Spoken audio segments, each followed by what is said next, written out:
My name is Catherine Marie Holloway, and I am 91 years old. I have lived long enough to see the world change in ways I could never have imagined as a girl. But for all the years behind me, for all the decades of marriage, children, work, loss, and love, there is one story I have carried like a locked box inside my chest. A story I never told my husband, never told my children, never told a soul. Until now. To tell it, I must return to the summer of 1942, when I was 18 years old, and the world felt like it was cracking open beneath our feet. My family owned a small farm in rural Virginia, pastures stretching toward the horizon, dusty roads that never hurried anywhere, and a porch swing where you could watch thunderstorms roll across the hills like marching armies. And then there was him. His name was William Carter, 19, tall, thoughtful, with eyes that always seemed to be studying the world like he was trying to memorize it. He wasn't like the other boys, loud, rowdy, chasing girls around church socials. No, William read books the way some people prayed, quietly, passionately, as if salvation lived between the pages. He dreamed of becoming a writer. I dreamed of becoming his wife. We met in childhood, grew together like vines around the same fence, and by 18, there was little point in pretending we weren't in love. People spoke our names like a pair, Carter and Catherine, Catherine and Carter, as if the syllables refused to be separated. But the war was rising like a storm tide, and storms don't ask if you're ready. William enlisted in the Army the week after his 19th birthday. I begged him not to. I said, "Let the others go. You're meant for something different." But he smiled, oh, that soft, heartbreaking smile, and said, "Catherine, I can't write about life if I don't stand where it's breaking." He promised he would return.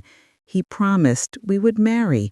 He promised the war was just a chapter, not the story. The night before he left, we sat on the porch until dawn painted the horizon. He held me so gently, as if I were made of breath and light, and whispered, "No matter what happens, I will find my way back to you." I believed him, blindly, boldly, entirely.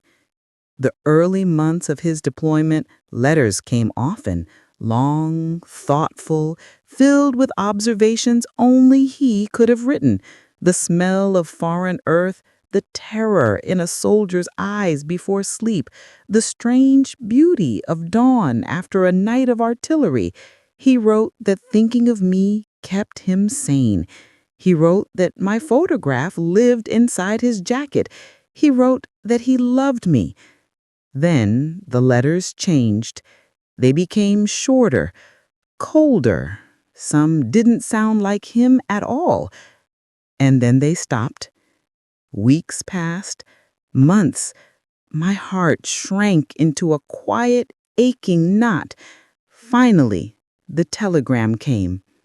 "We regret to inform you that Private William Carter is missing and presumed deceased." Presumed. Such a cruel word. Not dead, not alive, just erased. The world did not end. It simply drained of color. I waited for him for 5 years. Then, with my mother's gentle urging and my father's silent grief pressing on the house like a weight, I married a man named Harold, a kind, hard-working neighbor who had loved me for years. We raised 3 children. We built a life. We grew old together. And I loved him, not with the fire I had for William, but with a steady warmth that carried me through every season of my life. But a part of me never stopped wondering what really happened to him. Why had his letters changed? Why had he vanished without a trace? Decades passed. The war became memory. My children became adults, and I became an old woman with a secret ache.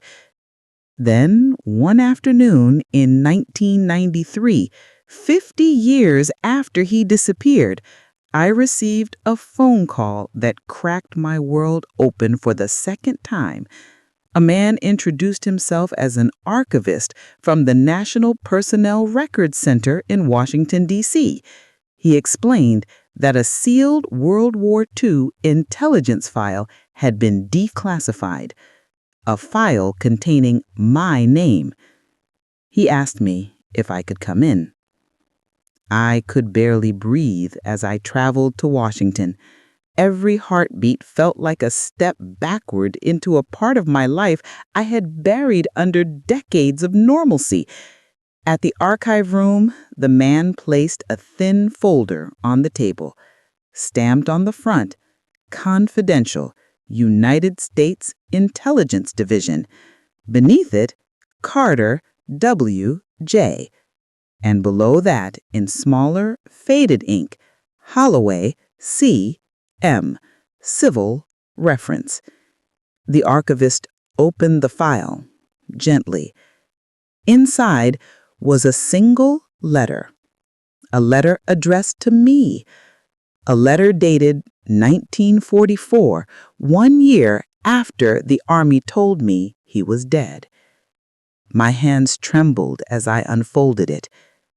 "Catherine, if this reaches you, it means I am alive, but it also means you must never look for me. I am writing this from a location I cannot name. I have been pulled into work I never chose and do not fully understand. I was injured, captured, recovered, and taken into American intelligence custody. They have asked me to serve in a capacity that requires complete disappearance. For your safety, I have been told I must let you believe I am dead.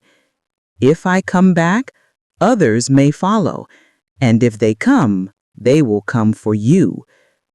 I wanted to write sooner, but everything I send is monitored.